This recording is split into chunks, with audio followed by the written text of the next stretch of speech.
بسم اللہ الرحمن الرحیم سبيل الدموع سبيل مريح. ونعوذ بالله من شرور أنفسنا ومن سيئات أعمالنا من يهده الله فلا مضل له ومن يضلل فلا هادي له ونشهد أن لا إله إلا الله وحده لا شريك له ونشهد أن سيدنا ومولانا محمدا عبده ورسوله أما بعد قال الله تبارك وتعالى في القرآن المجيد والفرقان الحميد أعوذ بالله من الشيطان الرجيم بسم الله الرحمن الرحيم يا أيها الذين آمنوا ادخلوا في السلم كافة ولا تتبعوا خطوات الشيطان إنه لكم عدو مبين وقال تعالى والذين يكنزون الذهب والفضة ولا ينفقونها في سبيل الله فبشرهم بعذاب أليم صدق الله العظيم. قال النبي صلى الله عليه وسلم من قام رمضان إيمانا واحتسابا قد غفر له ما تقدم من ذنبه. وقال النبي صلى الله عليه وسلم من صام رمضان إيمانا واحتسابا قد غفر له ما تقدم من ذنبه.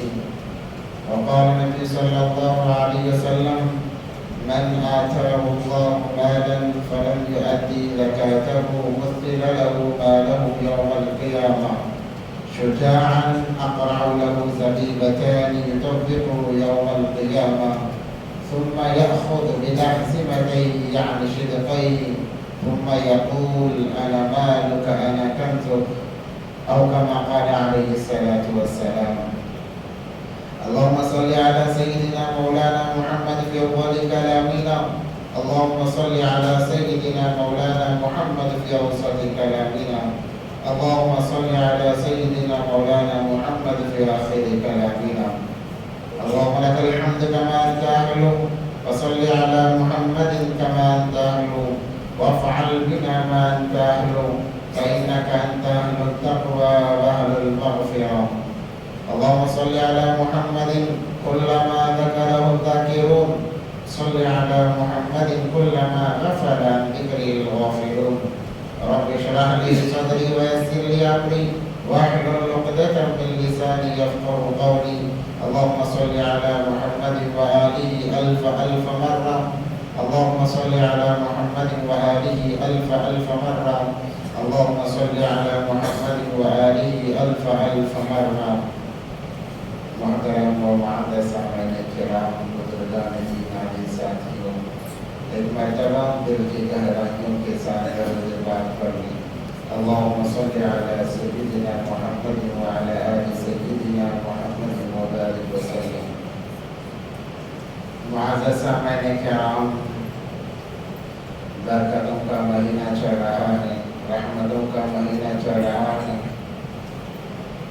وقت جتنی تیزی سے گزر رہا ہے اس کا احساس تک نہیں ہو رہا.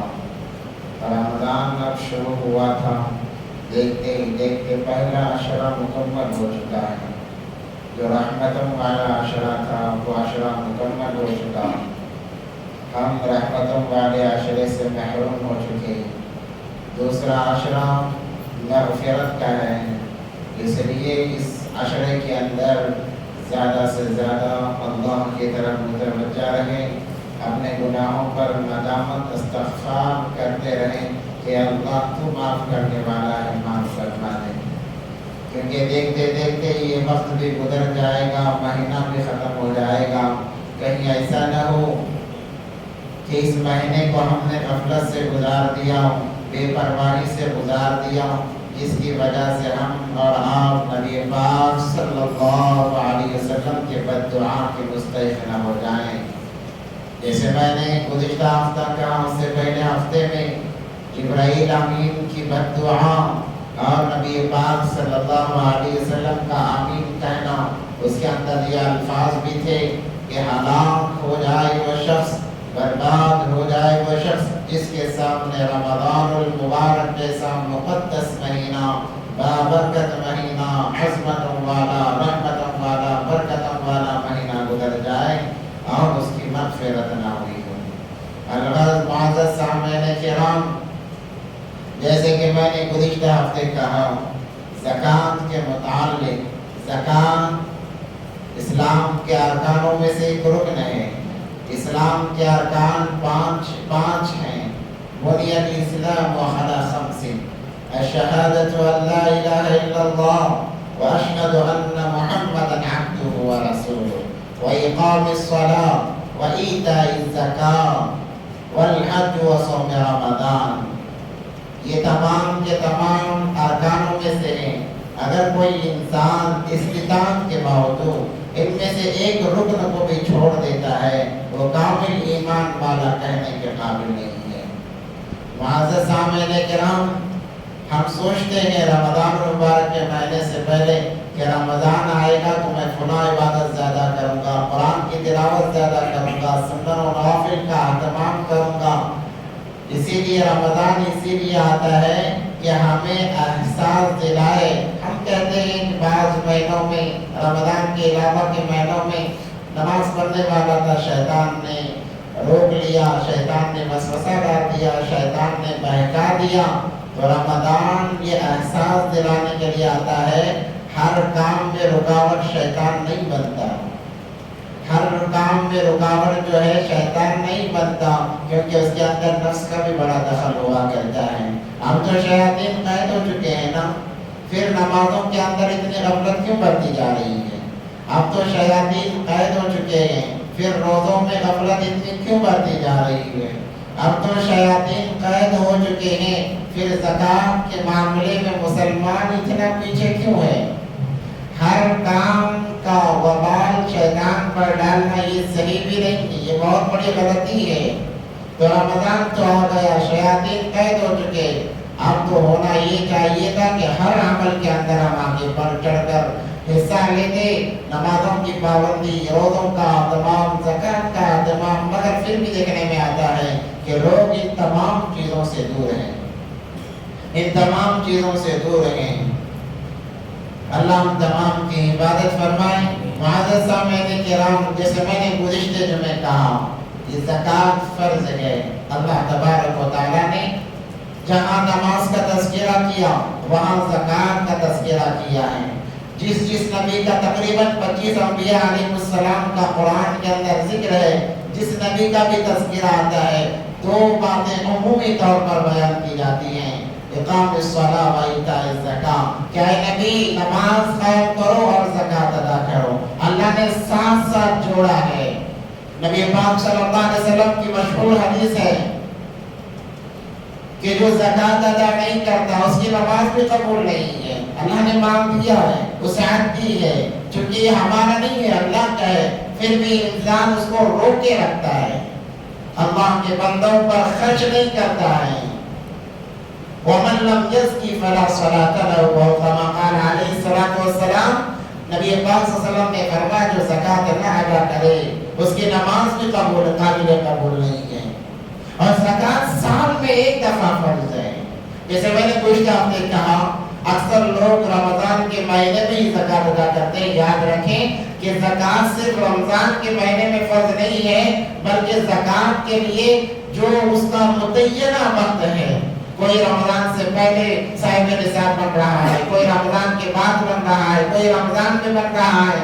ہاں یہ اور بات ہے کہ رمضان المبارک کے مہینے میں اللہ اعمال کو بڑھا دیتے ہیں۔ اس کا مطلب یہ نہیں کہ ہم اپنے فرض کو تاخیر سے ادا کریں، اس کا مطلب یہ نہیں کہ جو فرض کو ٹال کر کسی کا اگر محرم میں وہ صاحب نصاب بنا اور محرم میں اس کی زکوٰۃ نکل رہی ہے، اب اگر وہ یہ سوچے کہ چلو 5-6 مہینے کے بعد رمضان آنے والا ہے تو ہم رمضان میں نکالیں گے، اگر اس کے درمیان اس کا انتقال ہو جائے گا تو ایک فرض اس کے اوپر باقی رہے گا۔ اور زکوٰۃ جو ہے وہ شمسی کیلنڈر کے حساب سے نہیں ہے، بلکہ قمری اسلامی تاریخ کے حساب سے ہمیں زکوٰۃ نکالنی ہے، کہ جس دن میں صاحب نصاب بنا ہوں اس دن اسلامی مہینہ کون سا تھا، اسلامی تاریخ کون سی تھی، اس کو یاد رکھ کر اس حساب سے زکوٰۃ نکالیں۔ کوئی بات نہیں اگر آپ کی زکوٰۃ رمضان سے پہلے نکل رہی ہے، یہ اللہ نے ترتیب بتائی ہے اس لیے کہ مسکین کو، غریب کو صرف مال کی ضرورت رمضان میں نہیں ہوتی۔ اگر ہر کوئی رمضان میں زکوٰۃ نکالے گا، دیگر مہینوں میں یہ فقراء کہاں جائیں گے، یہ یتیم کہاں جائیں گے، یہ بیوائیں کہاں جائیں گی، یہ مسکین کہاں جائیں گے؟ یہ اللہ نے نظام بنایا ہے کہ سالہ سال مسلمانوں کی زکوٰۃ نکلتی رہے اور غربا کے درمیان تقسیم ہوتی رہے تاکہ یہ بے بس اور لاچار نہ بن جائیں۔ اگر جیسے ایک رواج بن پڑا ہے تو کم سے کم رمضان المبارک کے مہینے میں تو ہم زکوٰۃ کی پابندی کریں، زکوٰۃ سے اپنے آپ کو نہ چھڑائیں۔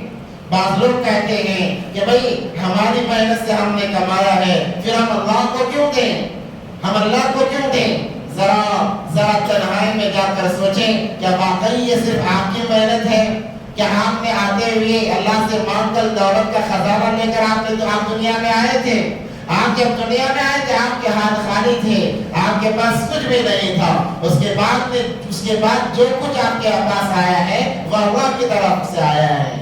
ہاں، اللہ نے ذریعے الگ الگ بنائے، کسی کو مالدار ہونے کے لیے باپ ذریعہ بنا، کسی کو مالدار ہونے کے لیے تجارت ذریعہ بنی، کسی کو مالدار ہونے کے لیے کوئی اور چیز ذریعہ بنی ہے، مگر آیا تو اللہ کی طرف سے ہے، دینے والے تو اللہ ہیں۔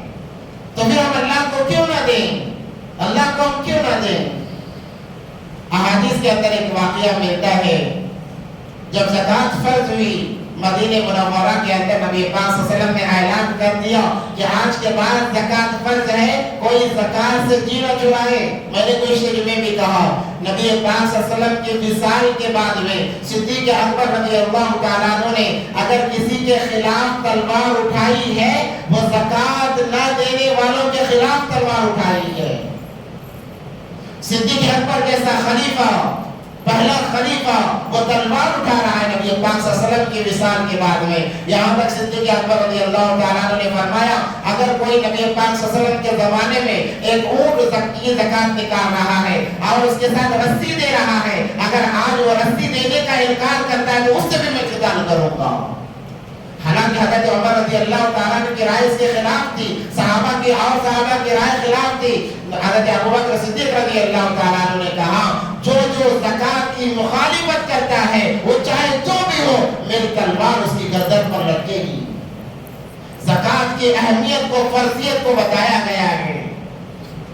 میں نے شروع میں آپ حضرات کے سامنے قرآن پاک کی ایک آیت پڑھی ہے، وَالَّذِينَ يَكْنِزُونَ الذَّهَبَ وَالْفِضَّةَ وَلَا يُنْفِقُونَهَا فِي سَبِيلِ اللَّهِ فَبَشِّرْهُم بِعَذَابٍ أَلِيمٍ۔ اللہ تبارک و تعالیٰ نے فرمایا جو مال کو جمع کر کے رکھتا ہے، سونا چاندی کو جمع کر کے رکھتا ہے، وَلَا يُنْفِقُونَهَا فِي سَبِيلِ اللَّهِ، اس کو اللہ کے راستے میں خرچ نہیں کرتا، اللہ فرما رہے ہیں فَبَشِّرْهُم، اے نبی جی انہیں جہنم کی خوشخبری سنا دیجیے، آگ کی دہکتی ہوئی آگ کی انہیں خوشخبری سنا دیجیے۔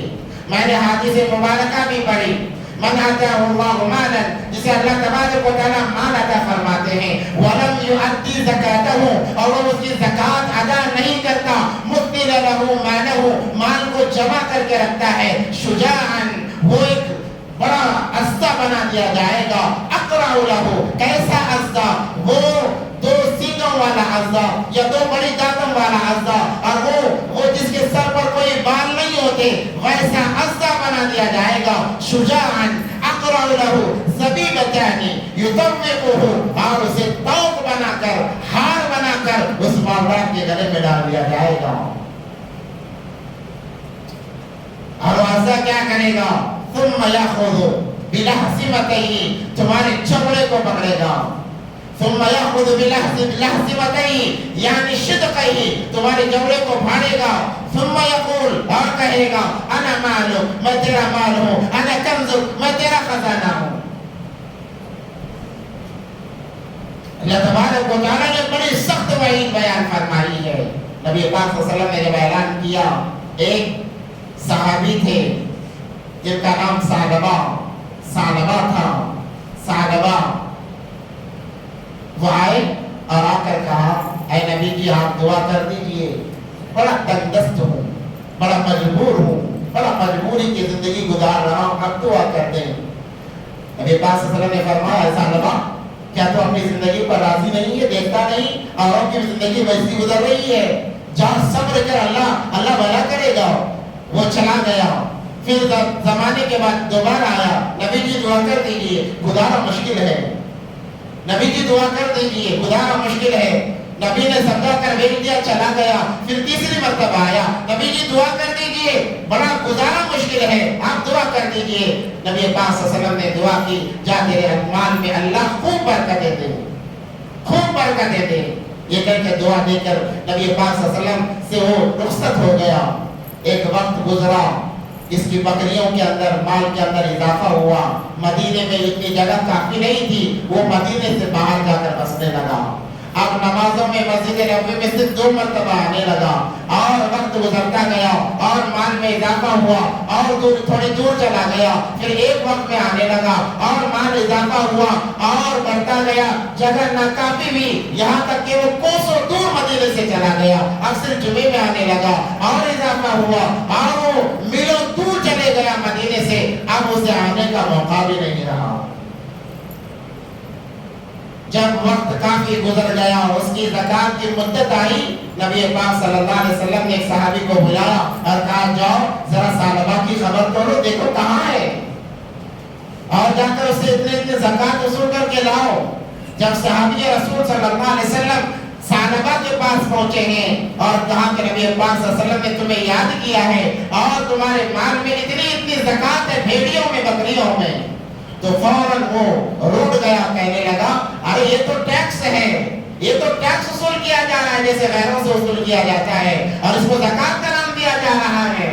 اس نے کہا کہ آپ جہاں جا رہے ہو جا کر آ جاؤ، آنے کے بعد سوچا جائے گا، بات کو ٹال دیا، ارادہ نہیں تھا زکات ادا کرنے کا۔ پھر جب دوسری مرتبہ صحابی رسول آئے، پھر دوسری مرتبہ یہی الفاظ دہرائے کہ یہ تو ٹیکس وصول کیا جا رہا ہے، یہ تو ہمارا مال ہے۔ اگر صحابی ان سے رخصت ہو گئے اور آ کے نبی پاک صلی اللہ علیہ وسلم کو بتایا کہ ثعلبہ تو یہ کہتا ہے، نبی پاک صلی اللہ علیہ وسلم نے ایک ٹھنڈی آنکھ بھری اور کہا یا ویح ثعلبہ کے لیے بربادی ہے، ثعلبہ کے لیے بربادی ہے، اس کے مال نے اسے ضائع کر دیا، اور اس کے متعلق وحی سنائی۔ اس کے خاندان کا ایک فرد موجود تھا، وہ دوڑا ہوا گیا اور جا کر اس نے بتایا ثعلبہ تیرے لیے نبی کا یہ فرمان ہے۔ دوسری مرتبہ ثعلبہ آیا اور آ کر کہنے لگا اے اللہ کے نبی میرے مال میں کی زکات قبول کر لیجئے۔ نبی پاک صلی اللہ علیہ وسلم نے فرمایا اے ثعلبہ اللہ نے تیرے مال کو لینے سے منع کر دیا ہے، اللہ نے تیرے مال کو لینے سے منع کر دیا ہے۔ نبی پاک صلی اللہ علیہ وسلم کی جب تک حیات باقی رہی، ثعلبہ آتا رہا، اس کا انکار ہوتا رہا، نبی کا وصال ہو گیا، صدیق اکبر رضی اللہ تعالیٰ عنہ کی دور خلافت آئی، ثعلبہ پھر بھی اپنی زکات لے کر آیا، اس سے بھی منع کر دیا گیا۔ عمر فاروق رضی اللہ تعالیٰ عنہ کی خلافت آئی، پھر بھی منع کر دیا گیا۔ عثمان غنی رضی اللہ تعالیٰ عنہ کی خلافت کے زمانے میں اس کا انتقال ہوا ہے اور بہت ہی بدترین وہ موت مرا ہے۔ اس لیے مال کو اپنی ملکیت نہ سمجھیں، یہ اللہ کا دیا ہوا ہے، اللہ کے نام پر لٹائیں، اللہ آپ کی کائنات کو سنوارے گا، آپ کی دنیا سنوارے گا، آپ کے آخرت سنوارے گا اللہ تبارک و تعالیٰ۔ یہ نہ سوچو کہ یہ میرا ذاتی مال ہے، اللہ نے آپ کے مال میں غربا کا حصہ رکھا ہوا ہے، مسکینوں کا حصہ رکھا ہوا ہے، اس کو نکال کر ان کے حوالے کریں، اللہ آپ کے مال کی عبادت کرے گا اور جب درجات کو بلند کرے گا کل قیامت کے دن۔ اگر ہم نے زکات سے منہ موڑ لیا، زکات سے جی چرایا، یاد رکھیں ان احادیث اور ان آیات کی وعید کے زمرے میں ہم آ جائیں گے اور کل قیامت کے دن ہمارا سفارش کرنے والا کوئی نہیں ہوگا۔ مگر آج دیکھنے میں آتا ہے کہ مسلمان زکات کا مذاق اڑاتا ہے، رمضان کا مہینہ آتا ہے، رمضان کا مذاق اڑاتا ہے، روزوں کا مذاق اڑاتا ہے، تراویح کا مذاق اڑایا جاتا ہے، دین کا مذاق بنایا جا رہا ہے۔ یہ مسلمان کہاں سے آباد ہوگا؟ حالات کہاں سے تھمیں گے؟ رمضان جیسا مقدس مہینہ، مگر پھر بھی نوجوان بلکہ مسلمان مرد عورتیں تمام کی تمام دن دہاڑے کھاتے بھی نظر آ رہے ہیں۔ آپ جائیں شیواجی نگر، بلکہ ہمارے محلے کے حالات کو دیکھ لیں، ذرا بھی ہچکچاتے نہیں ہیں، روزداروں کے سامنے کھانے سے کھڑے ہو کر چائے پی رہے ہیں، سگریٹ مار رہے ہیں، کوئی احساس نہیں ہے۔ کوئی احساس نہیں ہے. نبی پاک صلی اللہ علیہ وسلم کی اتنی بڑی وعید ہے, بددعا ہے کہ برباد اور ہلاک ہو جائے وہ شخص جس کے متعلق, جس کے ذہن میں نبی پاک صلی اللہ علیہ وسلم کی بددعا آ جائے. وہ کیسے آباد ہو سکتا ہے؟ وہ کیسے پروان چڑھ سکتا ہے جس کے لیے نبی پاک صلی اللہ علیہ وسلم کی آمین اور بددعا, جبرائیل کی بددعا پر نبی پاک صلی اللہ علیہ وسلم کی آمین ایک دستخط بن کر ابھرے, وہ کیسے کامیاب ہو سکتا ہے؟ کتابوں میں ایک واقعہ لکھا ہوا ہے. ایک غیر تھا, اس کا ہوٹل تھا, وہ کھانا کھلایا کرتا تھا لوگوں کو. رمضان کے مہینے میں وہ بہت احتیاط کیا کرتا. اگر کوئی کھانے آتا تو بھی اسے پردے کے اندر بٹھا کر کھلایا کرتا. ایک مرتبہ رمضان کا مہینہ آیا, اس کا بیٹا سر عام کھڑے ہو کر کھانے لگا. یہ جب باہر سے آیا تو دیکھا کہ بیٹا کھا رہا ہے, سے غصہ آیا. ایک تھپڑ مارا بیٹے کو, کہا تجھے ذرا بھی شرم نہیں آتی کہ یہاں روزدار مسلمان گھوم رہے ہیں, ان کے سامنے تو کھا رہا ہے اور ان کے مہینے کی بے حرمتی کر رہا ہے. وقت گزر گیا, دان کر اسے مار کر باپ چلا گیا. وقت گزر گیا, اس باپ کا انتقال ہوا. ایک اللہ والے نے اسے خواب میں دیکھا تو وہ جنت کی سیر کر رہا ہے, مزے لوٹ رہا ہے. پوچھا, ارے تو جنت میں کیسے آ گیا؟ تو غیر تھا, تو اللہ کا منکر تھا, تو کیسے جنت میں آ گیا؟ تو اس نے کہا, میرے پاس تو ایسا کوئی عمل نہیں تھا, مگر ایک عمل کی وجہ سے اللہ نے مجھے ایمان بھی دیا, جنت بھی عطا فرمائی. کہا کہ وہ کیا عمل تھا؟ تو اس نے کہا کہ جب میں نے اپنے بیٹے کو رمضان میں سرے عام کھانے سے مارا اور اس سے میں ناراض ہو گیا, اللہ کو یہ ادا پسند آئی. اللہ نے مرنے سے پہلے میرے زبان پر کلمہ جاری کیا, اور جب میں مر گیا اللہ نے مجھے ایسی عالیشان جنت عطا فرمائی ہے. اگر کوئی غیر بھی اس مہینے کا احترام کر لیتا ہے, اس مہینے کی عظمت کو دل میں بسا لیتا ہے, اللہ تبارک و تعالیٰ اسے ایمان سے سرفراز کرتے ہیں, اللہ اسے جنت عطا کرتے ہیں. تو اگر کوئی ایک مسلمان اس کی قدر کر لے تو اللہ کیا کچھ نہیں کرتے. مگر پھر بھی کیا دیکھنے میں آ رہا ہے کہ لوگ بے تحاشا غفلت میں پڑے ہوئے ہیں, اور بعض لوگ روزہ تو رکھتے ہیں مگر روزے کی حقیقت کو ضائع کر دیتے ہیں. روزہ کس چیز کا نام ہے؟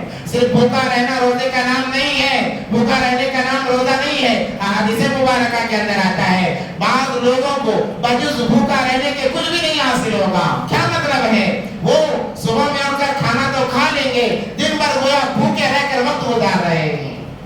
ایسا کیوں ہے کہ انہوں نے اللہ کے لیے روزہ رکھا مگر نمازوں کی کوئی پابندی نہیں, حرام کمائی پر بچنے کی کوئی پابندی نہیں, پھر بھی جھوٹ زبان سے جاری رسانی ہے, پھر بھی زبان میں گالی گلوچ ہے, آنکھوں کا زنا ہو رہا ہے, کانوں کا زنا ہو رہا ہے. تو ان لوگوں کا روزہ بجز بھوکا رہنے کے کچھ بھی حاصل نہیں ہوگا.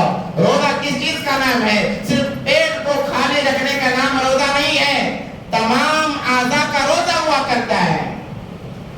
صرف کھانے سے رک جانا یہ روزے کا نام نہیں, روزہ نہیں کہلاتا. ہماری آنکھ سے کوئی گناہ نہ ہو, ہماری آنکھ حرام چیزیں نہ دیکھیں, غیر محرم عورتوں پر ہماری نظریں نہ پڑیں, آنکھوں کا زنا ہم سے نہ ہو, کانوں کا زنا ہم سے نہ ہو, بازاروں عورتوں کے گانے ہم نہ سنیں, بازاروں عورتوں کی باتوں کو سن کر ہم لذت محسوس نہ کریں. ہمارے کان ان تمام چیزوں سے محفوظ رہیں, ہمارے ہاتھ سے کوئی گناہ نہ ہو, کسی کے مال کو ہم ہڑپنے والے نہ بن جائیں, ہم چوری کرنے سے اپنے آپ کو بچائیں, کسی کو تکلیف دینے سے اپنے آپ کو بچائیں. زبان کا گناہ نہ ہو. زبان کا کیا گناہ ہے کہ زبان سے کسی کی برائی نہ کرے, زبان سے کسی کے ساتھ میں لڑائی جھگڑا نہ کرے. اگر کوئی آ کر لڑے تب کہہ دے کہ میرا روزہ ہے, میں آپ سے بحث نہیں کر سکتا. چغل خوری سے اپنے آپ کو بچائیں. نبی پاک صلی اللہ علیہ وسلم کے زمانے میں دو عورتوں نے روزہ رکھا. اچانک انہیں الٹی ہونا شروع ہو گیا تو دیکھا لوگوں نے کہ ان کے منہ سے گوشت کے ٹکڑے نکل رہے ہیں باہر, اور موت کے وہ قریب ہو گئے. آخرکار انہوں نے روزہ توڑ دیا, انہیں نبی پاک صلی اللہ علیہ وسلم کے سامنے پیش کیا گیا, اور نبی پاک صلی اللہ علیہ وسلم نے فرمایا انہوں نے تھوڑی دیر پہلے فلاں بہن کا کچا گوشت انہوں نے کھایا. کہا کہ ہم نے تو روزہ رکھا, ہم کیسے گوشت کھا سکتے ہیں؟ نبی پاک صلی اللہ علیہ وسلم نے فرمایا کیا تم نے ان کی برائی نہیں کی؟ کیا تم نے ان کی چغلی نہیں کی؟ کیا تم نے ان کی غیبت نہیں کی؟ غیبت کرنا گویا ان کا کچا گوشت چبا کر کھا جانا ہے، جس کی وجہ سے تمہاری حالت ہوئی ہے۔ اس لیے روزے کی حقیقت کو ہم پہچانیں۔ روزہ کس چیز کا نام ہے؟ صرف پیٹ کو خالی رکھنے کا نام روزہ نہیں، بلکہ ہمارے تمام اعضاء روزہ رہیں، روزے سے رہیں۔ اس لیے اللہ نے فرمایا لعلکم تتقون، روزہ رکھانے سے مراد یہی ہے کہ تمہیں پاک کیا جائے، تمہیں صاف کیا جائے۔ جب یہ اعضاء ہمارے روزے دار رہیں گے، ہم گناہوں سے بچے رہیں گے، جس کی وجہ سے اللہ ہمیں پاک کر دے گا، ہمیں صاف کر دے گا۔ روزہ رہ کر روزے کے لوازمات کو توڑ دینا، یہ روزے کو بدنام کرنا ہے۔ خدا را بدنام نہ کریں۔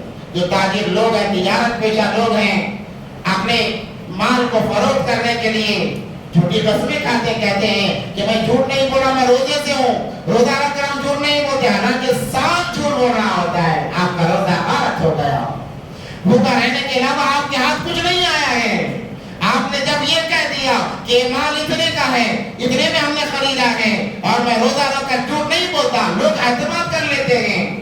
لوگوں کے ذہنوں میں یہ ہے کہ روزہ دار کبھی جھوٹ نہیں بول سکتا، روزہ دار کبھی دھوکہ نہیں دے سکتا، مگر مارکیٹ میں جا کر دیکھا جائے تمام کے تمام روزہ دار چھوٹے اور مکار نظر آتے ہیں۔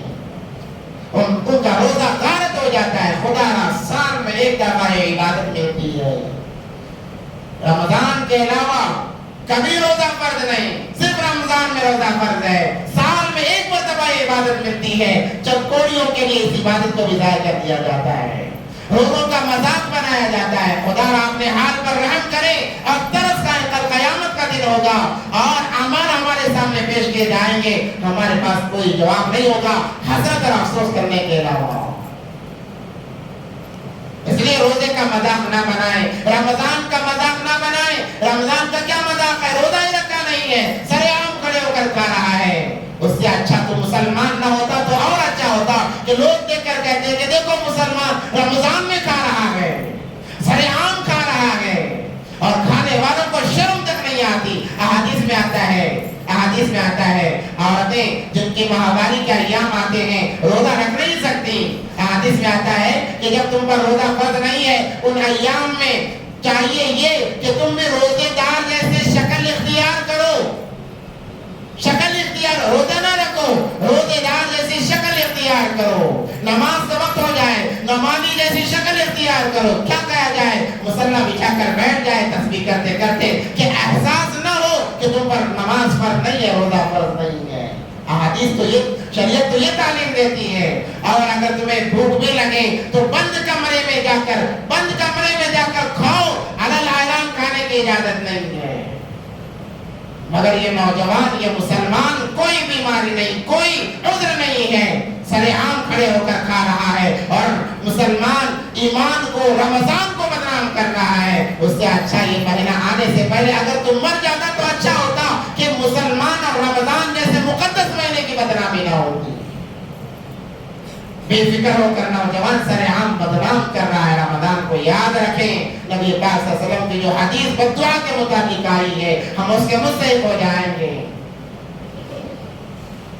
یہ مذاق نہ اڑائیں، یہ مذاق ہمیں کل قیامت کے دن پتہ چلے گا کہ رمضان کا مذاق اڑانا، قرآن کا مذاق اڑانا کتنا بھاری پڑ سکتا ہے۔ اور آج کل بڑے افسوس کے ساتھ یہ دیکھنے میں آیا ہے کہ اہل قرآن جنہیں حفاظ کہا جاتا ہے وہ قرآن کا مذاق اڑا رہے ہیں، نماز کا مذاق اڑا رہے ہیں، تراویح کا مذاق اڑا رہا ہے۔ کئی جگہ کے میسیجز آئے کہ تراویح کے اندر حفاظ ایسے تیزی سے قرآن پڑھتے ہیں کہ سمجھ میں نہیں آتا کہ کیا پڑھا جا رہا ہے۔ ابھی حال ہی کا واقعہ قریب کی ہمارے مشہور بنگلور کی مشہور مسجد بالکل ہمارے قریب میں ہے، میں نام بتانا مناسب نہیں سمجھتا، جہاں پر ہزاروں کی تعداد میں لوگ نماز پڑھتے ہیں۔ وہاں کی قرآن کو کسی نے ریکارڈ کر کے بھیجا، صرف سورہ فاتحہ سمجھ میں آئی ہے، اس کے بعد اس اللہ کے بندے نے کہاں سے شروع کیا کہاں ختم کیا معلوم نہیں پڑا۔ جب زور دیا گیا تو پتہ یہ چلتا ہے ان الفاظ سے کہ یہ الفاظ قرآن کے کسی صفحے پر موجود نہیں ہے۔ اب بتاؤ اللہ کی رحمتیں کہاں سے متوجہ ہوں گی؟ کہاں سے اللہ کی رحمتیں آئیں گی جب قرآن کا ایسا بےہودہ مذاق بنایا جائے، بےہودہ مذاق بنایا جائے؟ کہاں سے اللہ کی رحمتیں آئیں گی؟ اسی لیے کہا گیا بعض لوگ قرآن پڑھتے ہیں مگر وہی قرآن ان کی نجات کا ذریعہ بننے کے علاوہ ان کے لیے بددعائیں کرتا ہے۔ وہ پڑھتے ہیں لعنت اللہ علی الکاذبین، خود جھوٹ کی وجہ سے اس کے اندر شمار ہو جاتے ہیں۔ لعنت اللہ علی الظالمین، خود پڑھتے ہیں مگر خود اس کے مستحق ہو جاتے ہیں۔ خدا را قرآن کو نہ بیچیں، بلکہ اگر آپ کو یاد نہیں ہے تراویح پڑھانا کوئی فرض چیز نہیں ہے، کوئی بات نہیں، آپ نہ پڑھائیں، آپ نہ پڑھائیں، کھلواڑ تو نہیں ہوگا۔ اگر آپ کو یاد نہیں ہے تو نہ پڑھائیں۔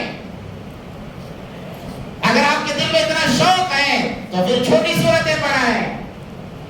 تراویح پورے قرآن کے پڑھنے ہی سے ادا نہیں ہوتی، ایسا کوئی معاملہ نہیں، آپ چھوٹی صورتیں پڑھیں وہ بھی ادا ہو جائے گی، مگر قرآن کے نام سے عوام کو دھوکہ دینا، اللہ کو دے کر دھوکہ دینا کتنا بڑا جرم ہے، کتنا بڑا جرم ہے۔ اور بعض ذمہ دار بعض جگہ یہ بھی باتیں آئی کہ تراویح پڑھانے والوں پر پریشر ڈالا جاتا ہے کہ بھئی آپ 30 منٹ میں ختم کر دیں، اس سے اچھا آپ قرآن نہ سنتے کتنا اچھا ہوتا، کم سے کم قرآن بد دعا تو نہ دیتا آپ کو۔ 30 منٹ میں کوئی ایسی ویسی چیز تھوڑی ہے کہ 30 منٹ میں ختم کر دیا جائے۔ خدا را اپنے ہاتھ پر رحم کرے، اپنے عہدے کا غلط استعمال نہ کرے اللہ کے لیے۔ 30 منٹ میں قرآن تراویح 20 رکعت تراویح ختم کر دی جائے، یہ پریشر بنایا جا رہا ہے۔ اب وہ بیچارے مجبور ہیں، اگر وہ نہیں کرتے تو انہیں نکال دیا جاتا ہے۔ یہ خرافات ہیں، اسی لیے تو حالات آج ناسازگار ہیں۔ خدا نہ ان سے تمام لوگ توبہ کریں جو ذمہ دار ہیں، جو ایسے قسم کے خیالات رکھنے والے ہیں، وہ اپنے آپ کو اللہ کے سامنے حاضر و ناظر جان کر توبہ کریں۔ اور ان حفاظ سے میں خصوصی اعتبار سے کہتا ہوں، اگر ایسی جگہ تمہیں ملے ایسی جگہ چھوڑ دیں، کیا آپ کو چند روپے ملنے سے کیا ہو جائے گا؟ قرآن کا مذاق تو نہیں بنے گا، نماز کا مذاق تو نہیں بنے گا۔ ہمیں اللہ کے پاس سامنے کھڑے ہونا ہے، جواب دینا ہے۔ میرے بھائیوں، یہ وقت گزر جائے گا، یہ وقت گزر جائے گا۔ آنے والا جو وقت ہے مرنے کے بعد کا، وہ ہمیشہ باقی رہے گا، کبھی ختم نہیں ہوگا۔ موت کے بعد کی زندگی وہ لامحدود زندگی ہے، وہاں موت کو موت دی جائے گی، اب موت ہی نہیں ہے۔ جہنم میں چلا گیا ہمیشہ، جنت میں چلا گیا ہمیشہ، اب موت ہی نہیں ہے۔ موت کو اللہ تبارک و تعالیٰ دمبے کی شکل میں تمام عالم انسانیت کے سامنے لا کر ذبح کر دیں گے، کہیں گے اب موت ختم ہو گئی، کسی کو موت نہیں آئے گی۔ اس زندگی کے بارے میں سوچیں، ہمیں اللہ کے پاس جا کر جواب دینا ہے۔ اس لیے اس عاشرے کو غنیمت سمجھے، یہ عاشرہ مغفرت والا عاشرہ ہے، مغفرت والا عاشرہ ہے۔ اللہ سے مغفرت چاہیں، اللہ سے توبہ کریں۔ اللہ بڑے غفور و رحیم ہیں، اللہ 70 ماؤں سے زیادہ ہر انسان سے محبت کرتے ہیں۔ آپ اللہ کے سامنے جا کر تو دیکھیں، ہاتھ اٹھا کر تو دیکھیں، فرعون نے کیسا ظلم کیا، فرعون نے کیسا ظلم کیا، بچوں کو مارا، ہزاروں کی تعداد میں بچوں کا قتل کرایا، جو بچہ پیدا ہوتا اسے مار دیا جاتا لڑکے کو۔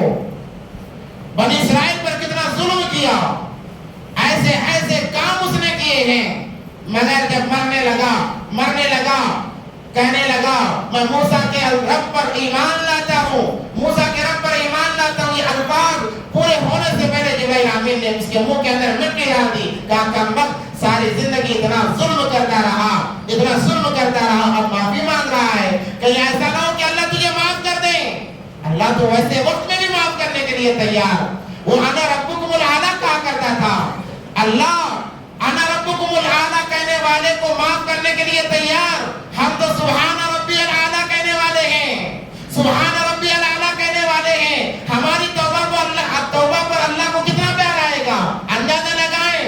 وہاں انا ربکم الاعلی جو اللہ کو سخت ناراض کرنے کا جملہ ہے، اللہ کی سخت مخالفت ہے، کھلی مخالفت ہے، انا ربکم الاعلی، یہ الفاظ صرف اللہ کے لیے زیبا فرعون کہا کرتا تھا، مگر اللہ اسے بھی معاف کرنے کے لیے تیار۔ ہم سبحان ربی الاعلی، سبحان ربی العظیم کہنے والے ہیں، اللہ کو کتنا پیار آئے گا۔ اس لیے اپنے آپ کو سوالیں